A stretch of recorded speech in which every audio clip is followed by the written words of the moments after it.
juzgado, condenado a morir, y en su faz las marcas del sufrir, clavos en tierra, sangre a derramar. El Rey del infinito en la cruz se humilló, inmenso sacrificio de vida al pecador se entregó. En mi lugar me amó, sin yo merecer restauró lo que un día quebré, mas resucitó y hoy Él vive.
Resucitó y hoy Él vive. Soy restaurado en Cristo, soy nueva criatura, la infinita gracia me alcanzó. Soy restaurado en Cristo, soy nueva criatura, la infinita gracia me alcanzó, se entregó en mi lugar, me amó, sin yo merecer, restauró lo que un día quebré, mas resucitó y hoy Él vive. Se entregó en mi lugar, me amó, sin yo merecer, restauró lo que un día quebré, mas resucitó y hoy Él vive,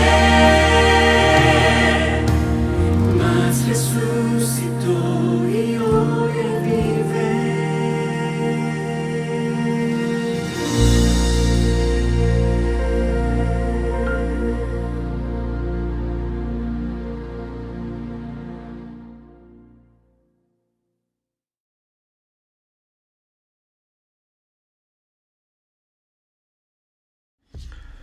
Cristo asumía ahora una actitud diferente de la que jamás asumiera antes.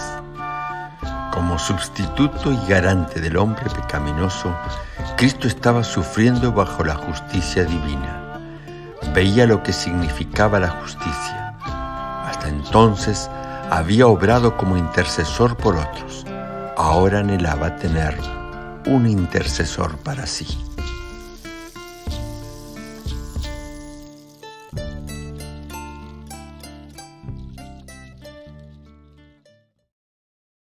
Muy buenas noches, queridos hermanos. Es un gusto poder compartir con ustedes esta noche.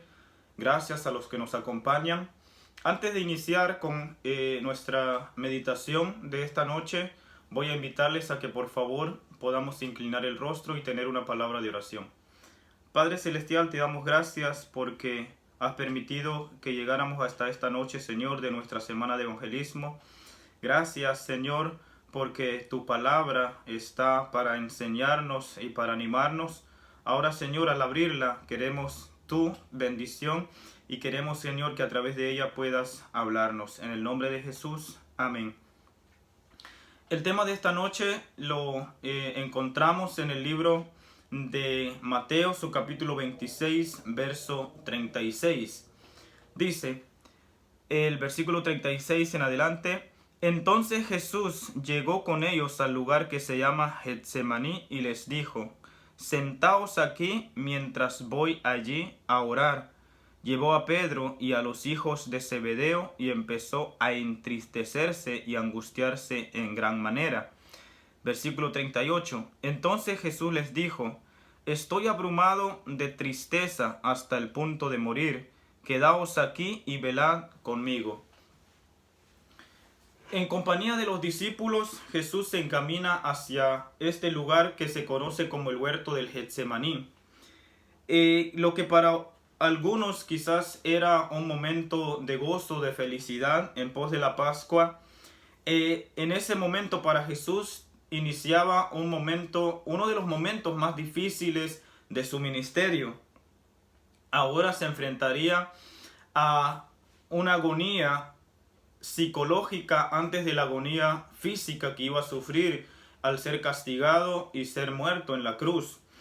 Jesús estaba batallando en estos momentos entre su naturaleza espiritual y su naturaleza carnal. Jesús había estado antes de estos momentos con los discípulos, instruyéndoles y enseñándoles lo que tenían que hacer. Pero a medida que se acercaban al huerto del Getsemaní, Jesús se tornó un tanto silencioso. Un extraño silencio se posesionó de él. Su alma, o sea su cuerpo, su vida, estaba sufriendo la presión de estar cumpliendo con su ministerio y a la vez estar en un cuerpo como el de nosotros, como de carne y hueso. Entonces, ante el carácter atroz de la culpabilidad humana, Cristo sintió que debía retirarse solo a orar. Ni siquiera sus amigos más cercanos podían animarlo, ni siquiera sus amigos más cercanos, más amados, podían darle a Jesús el apoyo que necesitaba en esos momentos. Él sabía que solamente su Padre podía ayudarle y entonces se alejó a orar. Satanás había hecho el trabajo de tergiversar el carácter de Dios y se había rebelado contra la ley divina. Y no solamente él, sino también había trabajado para que otros ángeles de la misma manera se rebelaran contra Dios, contra el carácter de Dios. Y eso no se limitó hasta allí. También Satanás había trabajado para que el pecado pudiera entrar a nuestro planeta. Nuestros primeros padres, como ya sabemos, habían caído en la desobediencia y el pecado había entrado al mundo y como consecuencia también la muerte.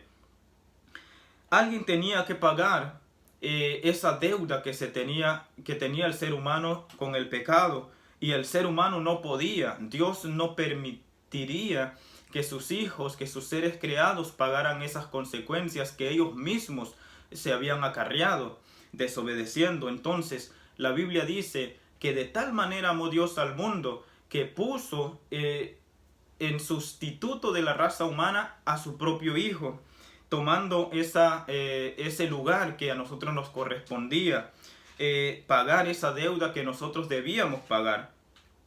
Satanás tenía el propósito de incrementar la maldad hasta que alcanzara tales proporciones que parecería imposible la expiación, de modo que el Hijo de Dios, que procuraba salvar al mundo, quedara aplastado bajo la maldición del pecado. La obra del enemigo vigilante, al presentar ante Cristo los vastos alcances de la transgresión, causó a Jesús un dolor tan intenso que sintió que no podía permanecer más en la presencia de ningún ser humano, ni de la presencia de sus propios amigos, sus discípulos más amados.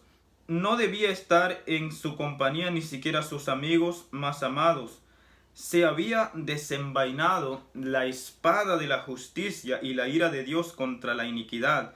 Descansaba sobre el sustituto del hombre, Jesucristo, el Hijo unigénito del Padre. La espada se había desenvainado, la iniquidad había crecido y Dios se había airado contra esa iniquidad. Alguien tenía que pagar la deuda que el hombre tenía con el pecado. Y bueno, sabemos que Jesús tomó ese lugar y entonces se disponía. Pero la carne de Jesús estaba en contradicción con los deseos del Padre. La naturaleza humana de Jesús estaba en contradicción con los deseos de nuestro Dios. El versículo 41 dice: velad y orad para que no entréis en tentación. El espíritu a la verdad está presto, mas la carne es débil. El espíritu, es decir, las facultades superiores de la mente. Esto lo podemos comparar con lo que dice Pablo en Romanos 7:15.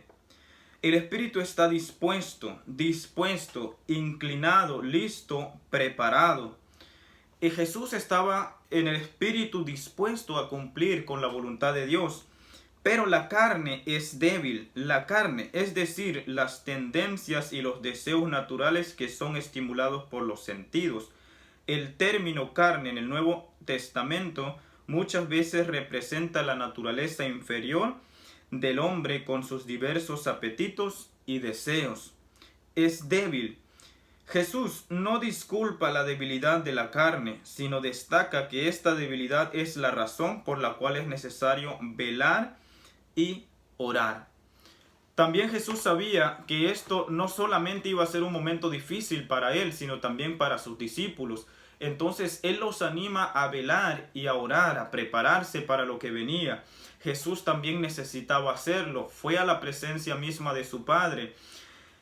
Tanta era la presión del pecado, de las consecuencias del pecado sobre Cristo, el sustituto del ser humano, del hombre, que él va ante su Padre y empieza a hacer esta oración: Padre mío, si es posible, pase de mí esta copa. Jesús en su naturaleza humana deseaba librarse de eso. La carne no estaba dispuesta, aunque el espíritu sí. Pero veamos lo que marca la diferencia en esta oración, porque si Jesús termina su oración ahí, es muy posible que él se hubiera hecho para atrás, se hubiera arrepentido de lo que estaba dispuesto a hacer. Pero él no estaba dispuesto a hacer su voluntad, no estaba convencido de hacer su voluntad, sino sigue diciendo: pero si no hay otra forma por la cual pueda alcanzarse la salvación del hombre caído, entonces no sea como yo digo, sino como tú dices.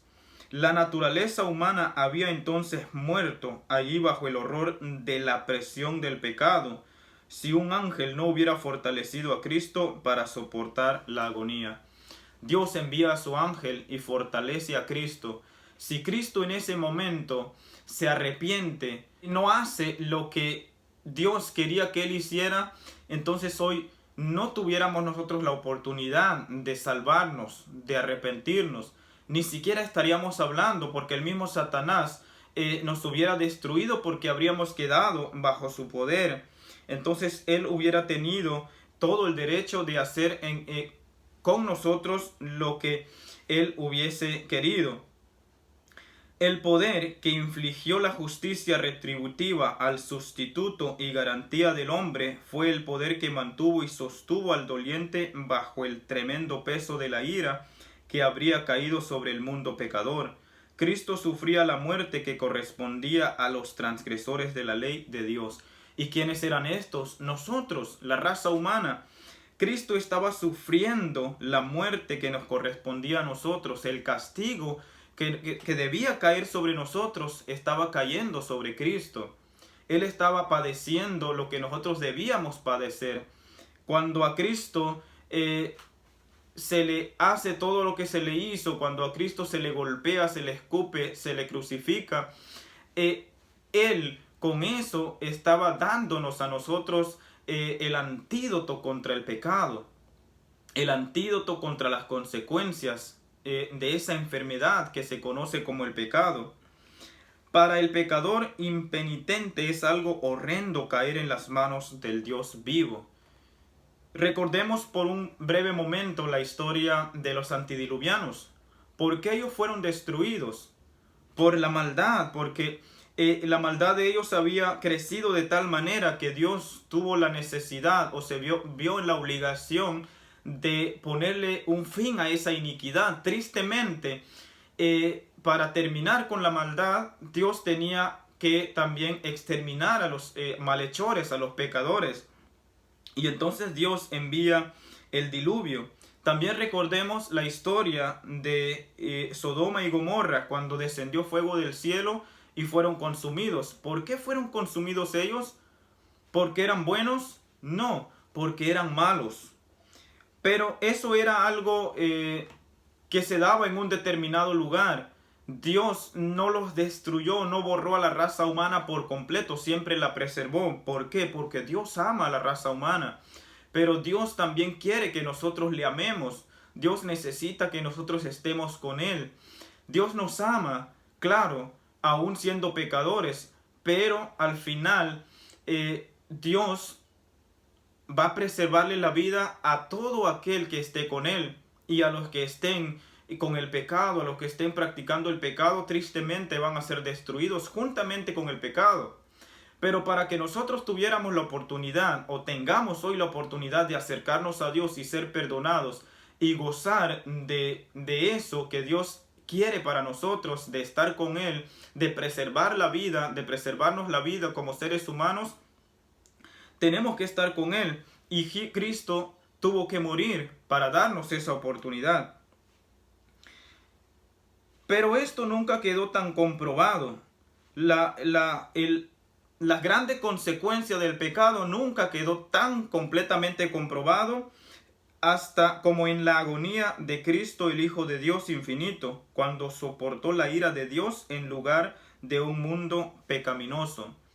Nunca se pudo ver tan completamente cuán grande era la consecuencia del pecado hasta cuando nosotros vemos la agonía que Cristo sufrió. Quizás en el huerto del Getsemaní no fue una agonía física, fue una lucha entre el espíritu y la carne, fue algo psicológico. Jesús sabía lo que venía, el espíritu estaba dispuesto, la carne sentía miedo, entonces la lucha era en la mente de Jesús. ¿Qué puedo hacer? ¿Qué debo hacer? ¿Será que vale la pena? Era una lucha constante en la mente de Jesús. Ningún dolor, ninguna agonía puede compararse con lo que sufrió el Hijo de Dios. No corresponde al hombre ser portador de pecados y nunca conocer el horror de la maldición del pecado que llevó el Salvador. Nunca conocerá el horror de la maldición del pecado que llevó el Salvador. ¿Por qué?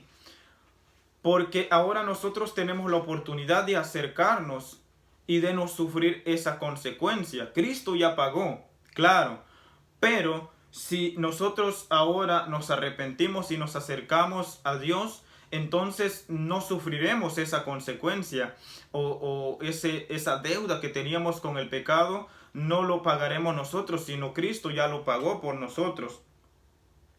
Y nunca conocerá el horror de la maldición del pecado que llevó el Salvador. Ningún dolor puede compararse de manera alguna con el dolor de aquel sobre el cual cayó la ira de Dios con una fuerza abrumadora. Cristo soportó lo que nosotros debíamos soportar. Cuando se le abría la herida a Jesús, la herida nuestra se cerraba, la herida nuestra se curaba. Cuando a Jesús lo martillaban, nosotros dábamos un paso a la gloria de Dios. No porque nosotros hubiéramos tenido el poder ni la capacidad para lograr esto, sino porque Jesús nos estaba dando esa capacidad. Nosotros ahora, al creer en Jesús, podemos dar pasos hacia la gloria, hacia el reino de Dios. Pero de otra manera esto no fuera posible. La agonía que sufrió Cristo solo amplía y profundiza y da un concepto más vasto del carácter del pecado y de la naturaleza que Dios hará descender sobre los que continúen en el pecado. Tristemente, si continuamos en el pecado, vamos a sufrir las consecuencias del pecado. Pero no tenemos por qué pasar por ahí, porque Cristo ya pagó. Si nosotros ahora nos acercamos, creemos y aceptamos, entonces esas consecuencias ya no las sufrimos porque Cristo ya las sufrió. Pero tristemente, si nosotros no aceptamos y no nos acercamos, vamos a tener que sufrir esas consecuencias al final. La Biblia dice que la paga del pecado es muerte. Así como en el jardín del Edén el pecado entró y así la muerte, en el huerto del Getsemaní, por la obediencia de un hombre, entró la vida. Por esa razón, la Biblia dice: mas la dádiva de Dios es vida eterna en Cristo Jesús, para el pecador arrepentido y creyente. No hay otra forma. Así como en el jardín del Edén, el hombre desobedeció en el huerto del Getsemaní, Jesús en forma de hombre obedeció. Así como por la desobediencia del hombre en el jardín del Edén, el pecado entró y así la muerte, por la obediencia de Jesús en el huerto del Getsemaní, entró la victoria sobre el pecado y así la vida eterna que Dios tiene para sus hijos, aquellos que se acercan y creen y aceptan a Dios.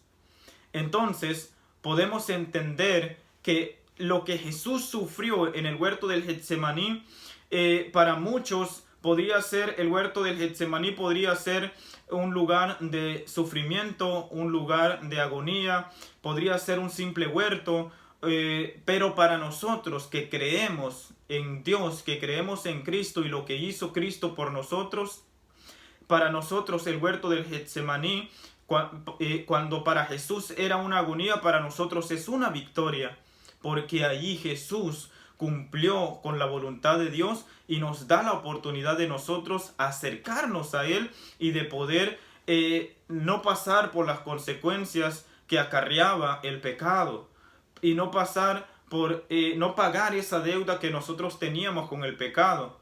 Tenemos la oportunidad de librarnos de esas consecuencias si hoy creemos, si hoy aceptamos. Cuando Cristo sufría en el jardín del Edén, nosotros o la raza humana empezaba a tener la oportunidad de regresar al Padre y de poder reconciliarse con Él. En ese momento iniciaba una agonía, una tristeza para Jesús en su naturaleza humana, pero ante Dios en ese momento se iniciaba o se veía ante los ojos humanos cómo Dios estaba trabajando para acercar a sus hijos a Él. Gracias a Dios que dio a Jesús y que Jesús en el huerto del Edén pudo vencer la debilidad humana. Hoy nosotros tenemos la oportunidad de salvarnos, de acercarnos a Dios y de poder obtener finalmente la victoria y con la victoria la vida. Que Dios nos pueda bendecir y ojalá podamos meditar en esta historia, en esta etapa de la vida de Jesús y podamos entender cómo Dios sufrió, cómo Jesús sufrió también en carne propia lo que nosotros teníamos que sufrir y ser agradecidos, acercarnos a Dios y entregarnos por completo a Dios. Que Dios nos pueda bendecir y los que quieran acompañarme en una oración para terminar, vamos a orar y allí donde estén que puedan inclinar el rostro y también humillar el corazón hacia Dios y poder agradecer a Dios lo que Cristo hizo y también pedir que eso que Cristo hizo valga la pena en nuestras vidas, que un día podamos ver cara a cara a Jesús siempre y cuando nosotros decidamos y tomemos la decisión de acercarnos a Él, de aceptarle y ser agradecidos con lo que Cristo hizo. Así que oremos. Padre Celestial, te damos gracias por lo que Cristo hizo. Aunque Cristo sufrió en el huerto del Getsemaní, nosotros ahora tenemos, por eso que Él sufrió, la oportunidad de acercarnos a ti. Queremos, Señor, agradecer y también aprovechar esa oportunidad que allí Cristo ganó para nosotros y poder, Señor, decirte que queremos estar contigo un día, que puedas prepararnos, puedas limpiarnos, puedas, Señor, ayudarnos a dar pasos firmes hacia la victoria, que lo que Jesús nos enseñó allí sea algo que sea importante para nosotros y que podamos, Señor, acercarnos y hacer tu voluntad así como Cristo decidió hacerlo, Señor.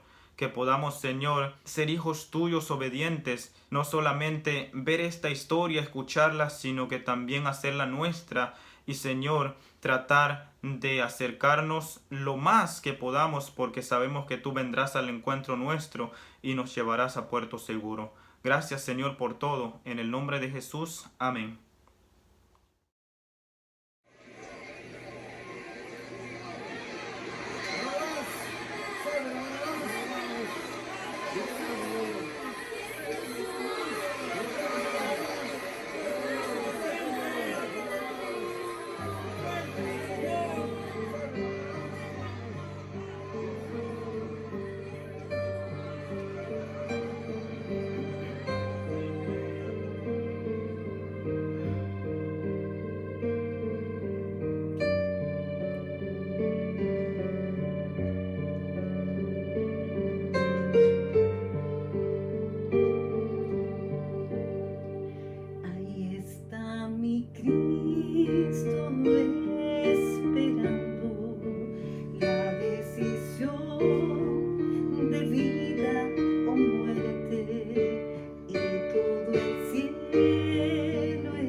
Elevaste tu voz pidiendo a Dios.